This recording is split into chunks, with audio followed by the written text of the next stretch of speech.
오늘 하나님이 주시는 주일 예배의 말씀은 눈에 보이는 것은 중요하지 않다입니다. 지금 눈에 보이지 않는 곳에서 예배드리고 있는 우리 성도님들과 또 거기서는 눈에 보이지 않는 이곳에서 예배드리고 있는 모든 성도들이 말씀으로 하나 되길 바랍니다. 말씀으로 같은 공간에 있길 바랍니다. 서론으로 들어갑니다. 여러분, 보이지 않는 곳에서 무슨 일들이 일어나는지를 아셔야 돼요. 우리 모든 소원교회 성도라면 오늘 주일 설교의 제목을 얼마나 많이 강조하고 있는지 아실 겁니다. 우리가 지금 창세기부터 역대상까지 오면서 얼마나 많은 걸 보았습니까? 눈에 보이는 선악을 알게 하는 열매가 그렇게 먹음직스러워 보여서 먹었다가 에덴 동산에서 쫓겨나고요. 가인은 하나님께 자기 곡식은 안 받아주시고 눈에 보이는 동생의 양은 받아주셨다는 이유로 동생을 살인하고요. 사람들은 보이지 않는 하나님보다 자기들끼리 잘 살아보겠다고 지 멋대로 살다가 홍수에 다 죽어버리고요. 하나님께서 자연현상으로 벌하시는 것들을 이겨내겠다고 눈에 보이는 바벨탑을 쌓았다가 죄다 흩어져 버리고요. 창세기 시작만 해도 이렇습니다. 절대로 눈에 보이는 것은 중요하지 않습니다. 그거 따라갔다가 다 망해요. 눈이라는 건 그냥 길을 갈 때 필요한 거고요. 글씨 읽을 때 필요한 것이지 눈은 진실을 말해주지 않습니다. 그런데 많은 사람들이 눈에 속아요. 연예인들은 삶이 화려해 보이는데 1년에 연예인 자살을 몇 번을 봅니까? 뒤에서 무슨 일이 일어나고 있는 걸까요? 올해 초에 미국에서 마스크 쓰라는 말에 미국인들이 마스크를 쓰지 않을 권리가 우리에게 있다라면서 막 시위를 하기도 했어요. 그래서 알아보니까 여러 가지 이유들이 있었는데 또 큰 이유 중 하나는 이게 동양과 서양의 보는 시각적 차이가 좀 있었나 봐요. 어떤 게 있냐면 우리는 표정을 볼 때 어디로 보죠? 이렇게 눈 쪽을 보죠. 이쪽을 보는데 서양인들은 입을 표정으로 본답니다. 이게 좀 다른가 봐요. 그러다 보니까 입을 가리는 건 사실상 표정을 가리고 있는 게 되고 너무 중요한 걸 가리게 된다는 느낌이 들어서 뭐 마스크 쓰는 거를 좋아하지 않는다고 해요. 뭐 이거 외에도 이제 마스크를 쓰면 마약 범죄자처럼 보이는 것도 있고 뭐 여러 가지가 있었지만 결국 보여지는 얼굴 모양 때문에 코로나를 너무 쉽게 본 거죠. 눈에 보이지 않으니까요. 그 덕에 미국은 코로나로 난리가 났습니다. 여러분, 교통사고 어떻게 납니까? 저는 전면으로 교통사고 내본 적이 없어요. 후진하다 내봤습니다. 누가 사고 날 게 뻔히 보이는 전봇대를 대놓고 달려가면서 들이받습니까? 다 내가 보려 하지 않고 돌아보지 않고 내 시야에서 벗어난 곳에서 사고가 납니다. 인간관계에서 상처 어떻게 받으십니까? 누군가 대놓고 갑자기 내 욕을 해서요? 그건 아니라고 봐요.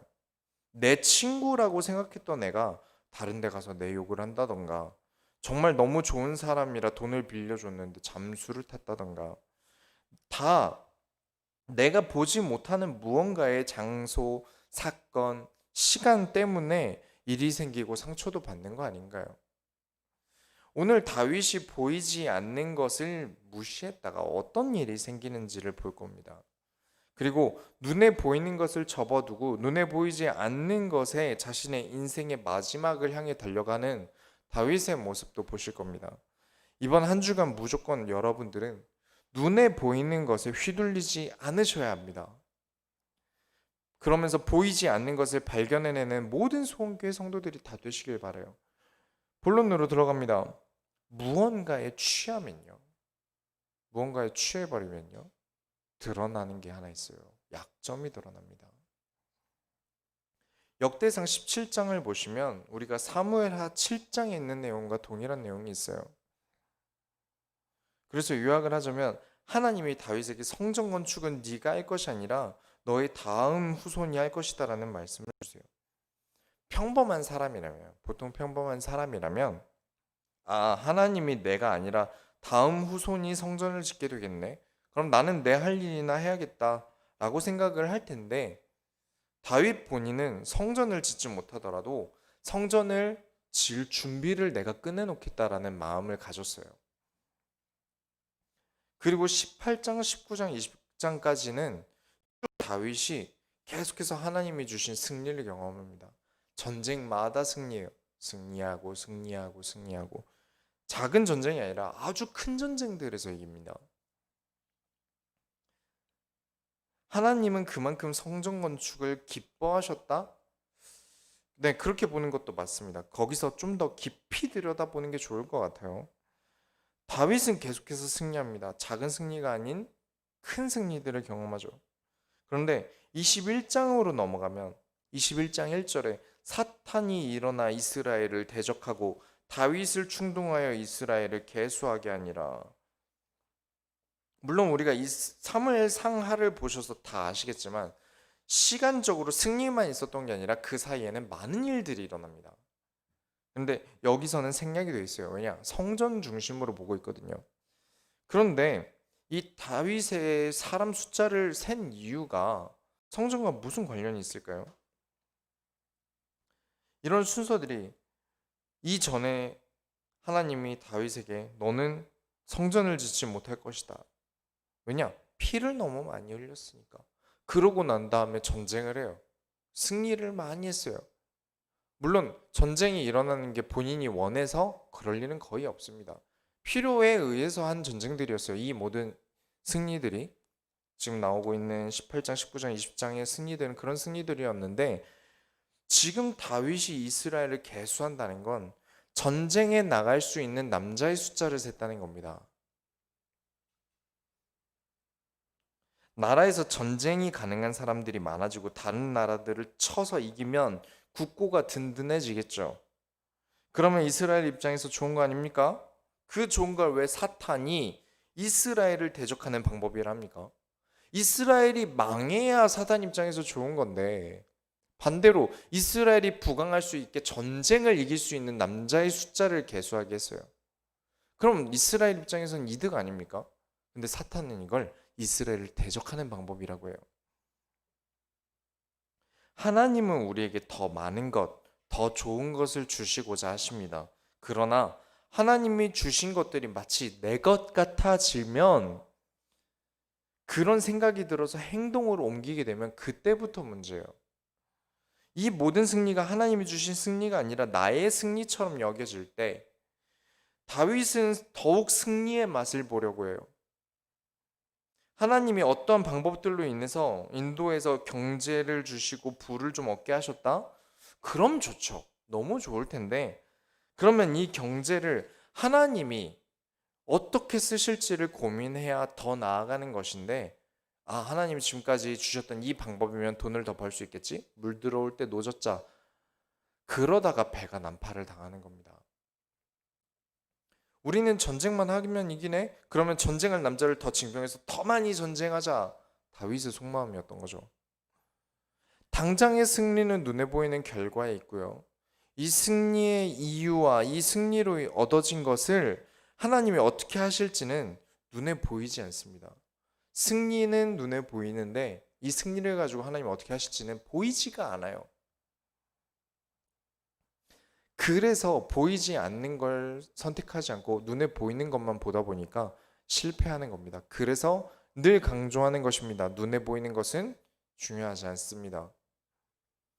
하나님께서 다윗을 꾸짖으시고 세 가지 벌 중에 하나를 선택하라고 합니다. 첫 번째는 7년 동안 나라의 기근이 될 것이다. 두 번째는 왕의 원수에게 쫓겨 석 달을 도망 다녀야 한다. 세 번째는 전염병을 3일 동안 퍼뜨리겠다. 선택을 하라 하셨습니다. 7년의 기근을 선택하자니까 다윗에 대한 비판이 심하겠죠. 성전의 왕좌까지도 흔들릴 것 같습니다. 다윗이 그래도 큰 승리를 거둔 왕인데 석 달 동안 쫓겨다니려니까 그것도 싫은가 봐요. 그래서 전염병을 3일 동안 나라가 겪게 만드는 걸 선택합니다.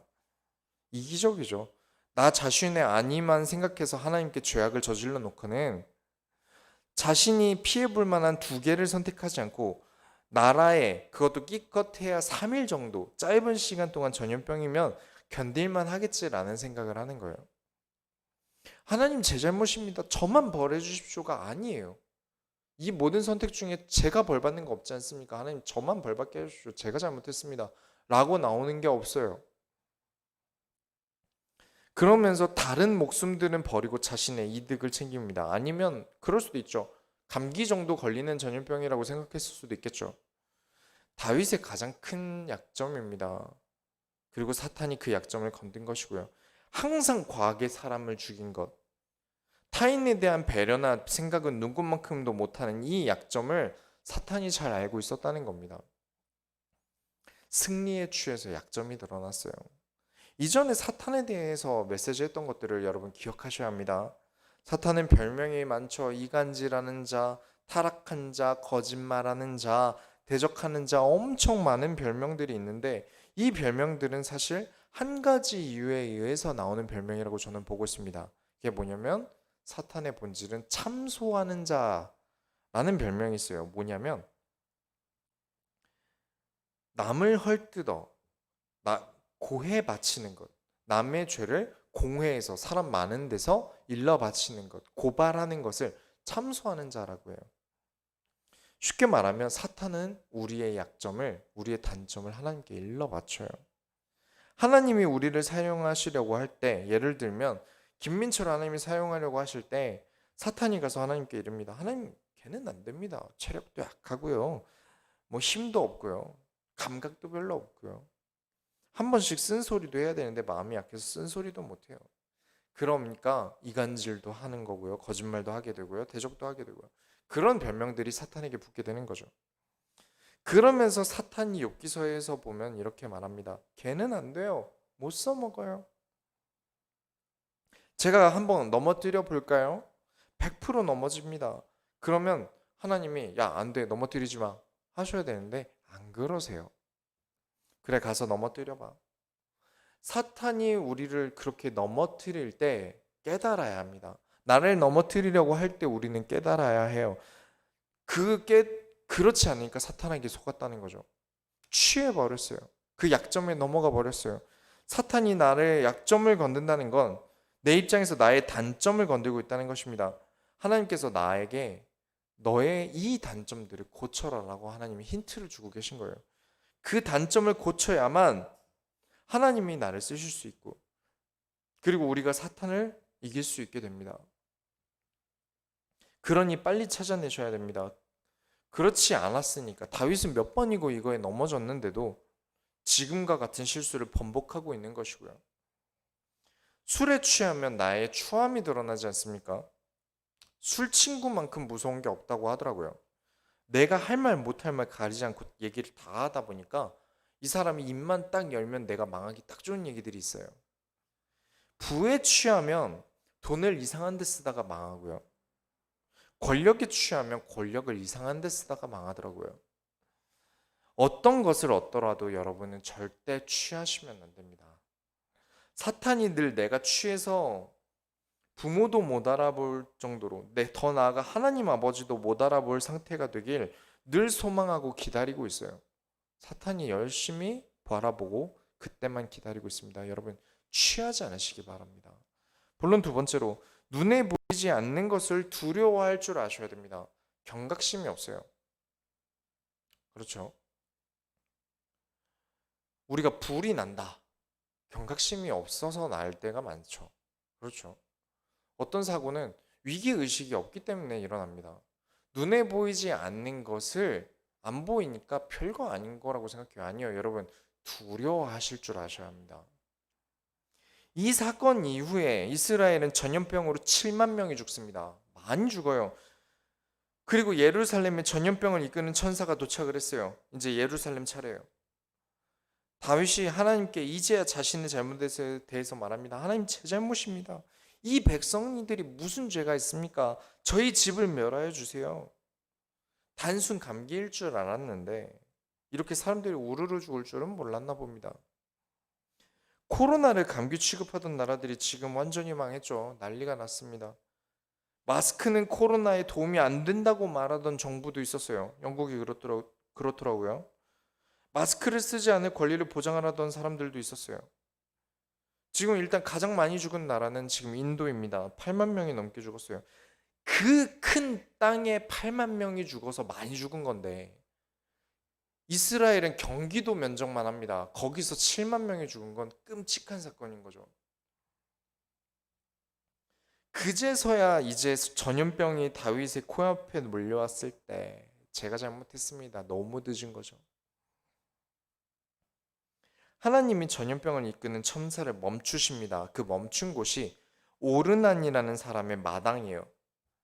하나님께서 다윗에게 그 마당에서 번제를 드려라. 그래서 다윗이 헐레벌떡 뛰어가가지고 그 마당을 빨리 돈 주고 삽니다. 그리고 그 자리에서 번제를 드려요. 그런데 번제, 제사라는 건 아무 땅 아무 곳에서나 드릴 수 있는 게 아닙니다. 역대상 21장 29절을 보시면 원래 번제를 드리던 장소가 기브온이라는 장소예요. 거기에 언약궤가 있고요. 그런데 지금 오르난이라는 사람의 타작마당에서 번제를 드리게 되면 번제 장소가 두 개가 되지 않습니까? 그래서 하나님 왜 제사의 장소가 두 개입니까? 물어보고 싶었나 봐요, 다윗이. 물어보고는 싶은데 천사가 다시 칼을 꺼내서 이스라엘을 칠까봐 무서워서 말을 못하게 됩니다. 하나님께는 쉽게 물어봤어요. 물어보고 싶으면 물어봤어요. 그런데 하나님이 보낸 천사는 두려워서 말을 못합니다. 눈에 보이는 것. 진짜 인간의 눈에 보이는 것에 너무 약해요. 눈에 보이지 않는 하나님은 두려워하지 않고 눈에 보이는 천사는 두려워합니다. 또 눈에 보이는 사람은 무서워해요. 눈에 보이는 돈도 참 무섭고요. 인간관계에 취약한 게 인간 아닙니까? 사람 참 무서워해요. 하나님께서 왜 우리에게 눈에 보이지 않게 역사하실까요? 예수님이 이 땅에 오셨을 때 어떤 무섭고 크고 능력 있는 모습이 아니라 한낱 인간의 모습으로 오신 이유가 뭘까요? 그저께인가? 다른 교회 청년 하나와 상담을 하면서 이런 얘기를 해줬어요. 남자들은 보통 불편한 자리가 있으면 피하고 싶어 한다. 남자친구는 그냥 그 자리가 불편하고 화가 나서 싸우려는 경향들이 10대든 20대든 결혼해서 사는 50대든 아닌 사람도 거진 있겠지만 웬만한 모든 남자들은 불편한 장소가 있으면 도망가고 싶어 한다. 싸우기보다. 그렇게 얘기를 해줬어요. 하나님이 눈에 보이면 우리는 어떤 행동을 저라면 무조건 도망부터 다닐 것 같아요. 하나님의 낯을 피해서 많이 도망 다닐 것 같아요. 무섭다고 도망가고 하고 싶은 거 하려고 하는데 하나님 눈치 보여서 도망가고 하나님 있는 자리가 불편하고 또는 하나님께 불만이 생기면 하나님이 무슨 저렇게 생겼어. 하나님은 내 취향이 아니야. 하나님은 우리 집 인테리어랑 안 어울려. 인간은 늘 그렇게 악하고 연약할 것입니다. 그런 존재와 하나님은 함께 하시고 싶어 하셨기 때문에 지금도 보이지 않게 우리와 함께 하시고 계세요. 다윗도 지금 그러는데 우리는 오죽하겠습니까? 그래도 22장으로 넘어가서 1절을 보시면 그 자리가 하나님이 선택한 성전 자리라는 걸 다윗이 깨달아요. 잘 깨달았죠. 이제 눈에 보이지 않는 것을 보기 시작했어요. 아무리 당장 눈에 보이는 게 무섭고 두려워도 여러분은 하나님을 찾으셔야 합니다. 그 어떤 것보다 하나님을 두려워하셔야 합니다. 보이지 않지만 그렇게 찾으셔야 해요. 가뭄과 원수에 쫓기는 건 눈에 보이는 거죠. 그래서 두려워했어요. 전염병은 눈에 보이지 않으니까 두려워하지 않았고요. 하나님은 두렵지 않아서 물어보려고 하는데 천사는 또는 사람은 죽음은 두려워서 아무 말 못하고요. 눈에 보이는 것 때문에 그렇습니다. 그렇죠. 전염병 7만 명 작습니까? 전쟁이 나도 7만 명은 안 죽었을 겁니다. 가뭄이 나도 7만 명이 죽진 않았을 거예요. 눈에 보이지 않는 것을 두려워하지 않았기 때문에 생긴 일입니다. 경제도 눈에 보이지 않게 돌아가는 것이 경제의 무서운 점이에요. 정치도 보이지 않게 뒤에서 움직이는 것이 무서운 것이고요. TV 나와서 뭔가 기자회견하고 마이크 잡는 게 전부가 아니라는 거 여러분들도 아실 거예요. 쇼에 가까운 일들이 더 많죠. 그런데 사람들은 눈에 보이는 것에 쉽게 속고요. 쉽게 세뇌를 당합니다. 요즘 보기 힘들지만 옛날에 짝퉁 많지 않았습니까? 동대문 가면 그 가짜 옷들이 참 많았어요. 가짜 나이키 신발인 줄 모르고 신어놓고 와 역시 나이키라 좋네. 쿠션이 달라. 역시 쿠션 감이 다른 것 같아.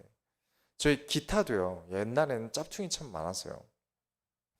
기타도 저런 기타에다가 메이커만 이름을 바꿔서 비싼 고급 메이커 이름 달아놓으면 사람들이 와 역시 이 메이커는 소리가 좋아. 그래서 저희 음악하는 사람들은 악기는 데칼발이라는 말이 있어요. 그러니까 상표명이 소리라고 듣는 거죠. 진짜 눈에 보이는 것에 인간이 너무나 취약합니다. 부디 여러분의 지경을 넓히셔서 보이지 않는 것을 보는 소원교 성도들이 다 되시기 바랍니다. 세 번째로 교회에 필요한 것이 그럼 무엇일까요? 다윗이 이 이후에 가장 먼저 성전을 건축하기 위해 준비한 게 무엇일까요? 교회는 뭐로 세워져야 할까요? 돈부터 있으면 될까요?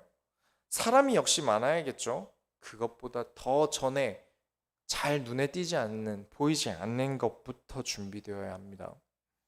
22장 6절에 다윗이 그의 아들 솔로몬을 불러 이스라엘 하나님 여호와를 위하여 성전 건축하기를 부탁하여. 다윗이 솔로몬을 부릅니다. 그리고 이야기를 합니다. 하나님께서 나는 피를 적당히 흘렸으면 모르겠는데 너무 많이 흘렸다.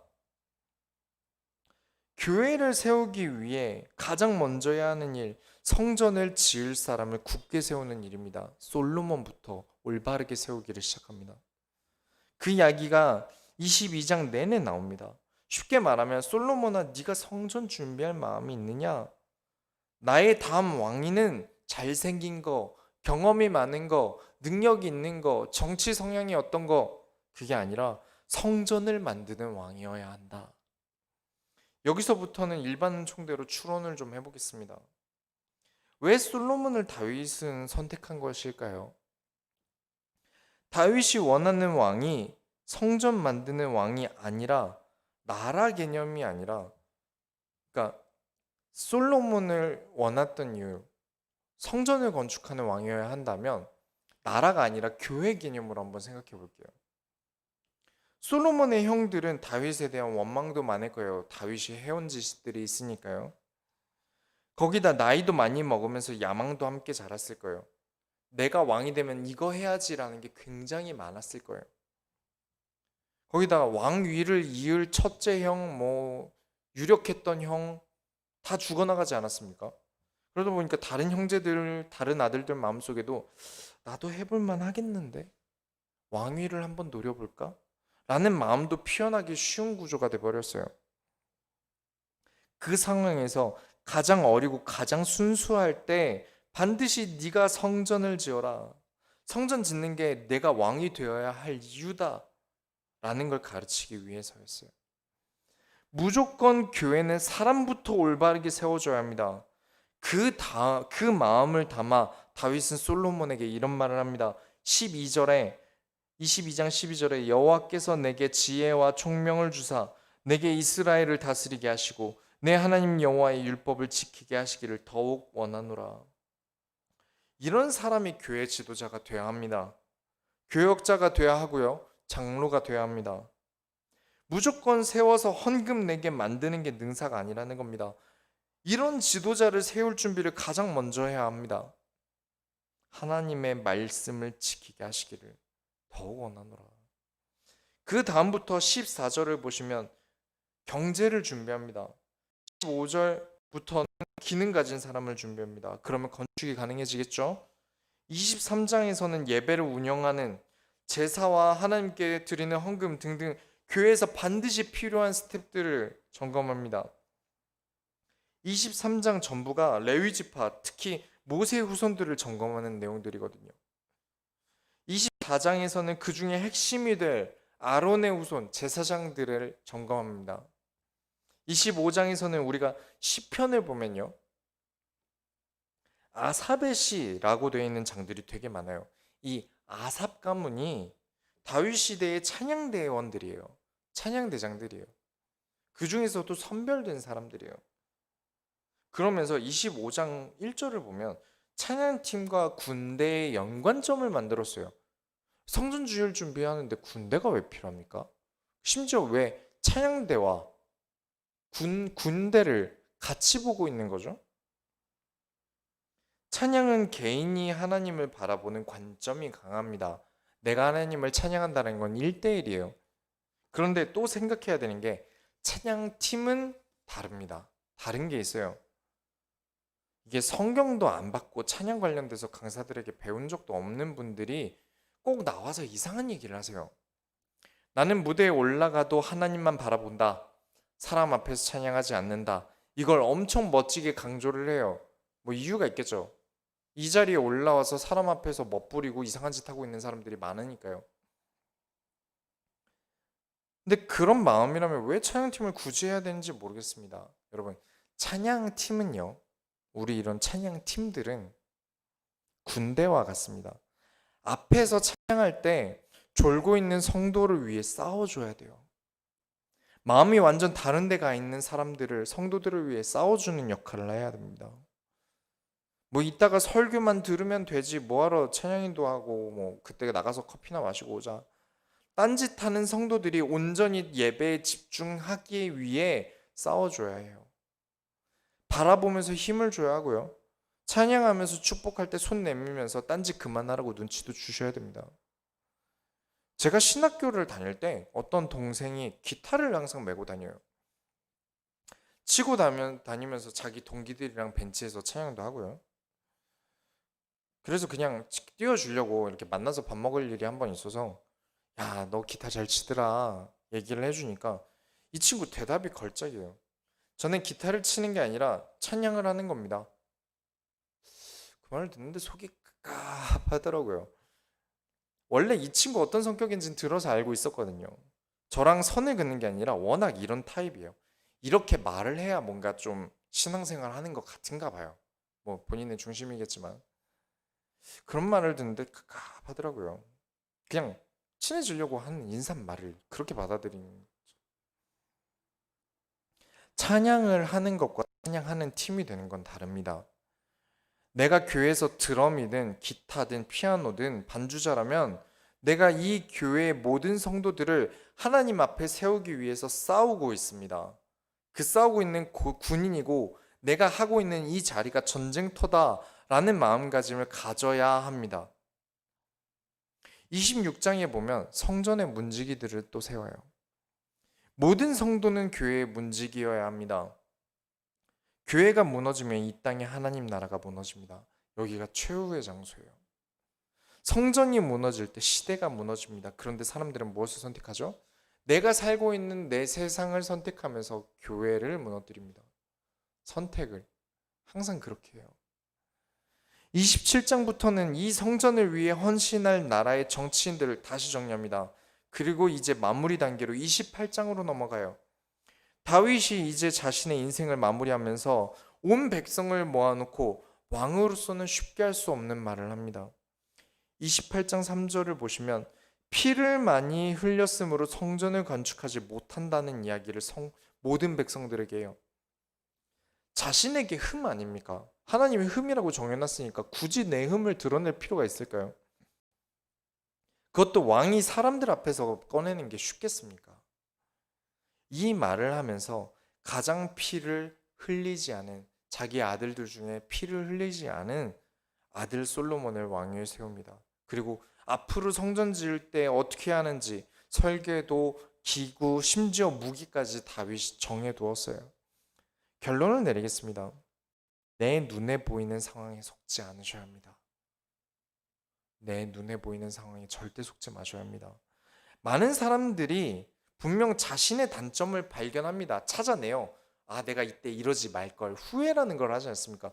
그러면 내가 어떤 걸 잘못하고 있는지 알고 있다는 거죠. 내가 보통 평소에 뭐에 넘어지는지도 알고 있다는 겁니다. 근데 문제는 알면서 고치려고 하지 않는 게 문제인 거예요. 왜일까요? 이제 부교육자 때 20대 한 중반쯤에 성도분들이랑 차를 타고 가는데 엄청 큰 절이 하나 있는 거예요.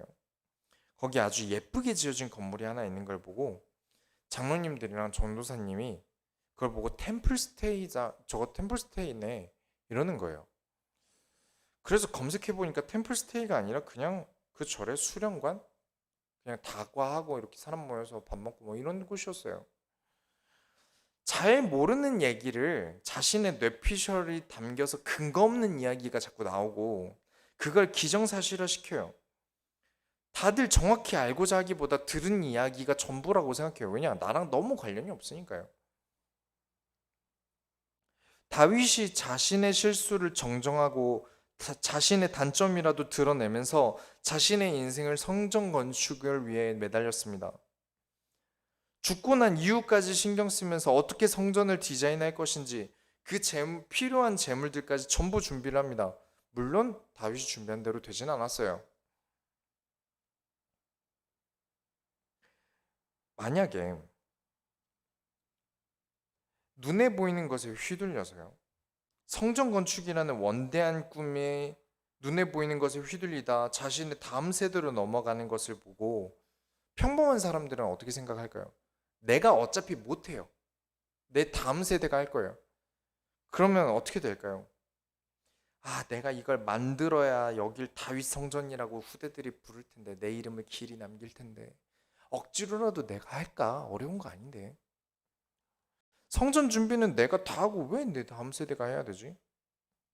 그래, 내가 성전 건축 안 하고 이 돈이면 내가 말년을 행복하게 보낼 수 있어. 배부르게 살 수 있는데 내가 뭐하러 이런 생고생을 해야 되지? 내가 이 앞에도 나라가 전염병 때문에 7만 명이나 죽었는데 성전 건축한다고 백성들한테 헌금하라고 하면 그게 씨알이나 먹힐까? 눈에 보이는 모든 게 성전 건축을 안 해야 될 이유로 가득했을 겁니다. 그렇죠. 그런데 다윗은 이를 악물고 성전에 필요한 것들을 끊임없이 준비합니다.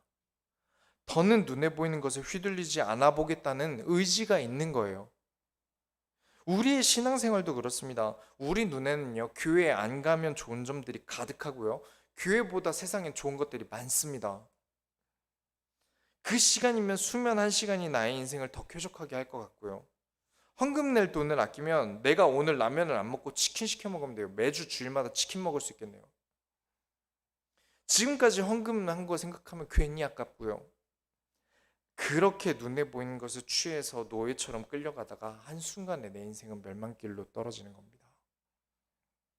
사실 어제 설교 준비를 다 끝내고 이제 집에 가서 저녁을 먹고 있는데 전화가 왔어요. 그래서 받으니까 27살의 동생이 이제 저랑 같은 빌라에서 살았어요.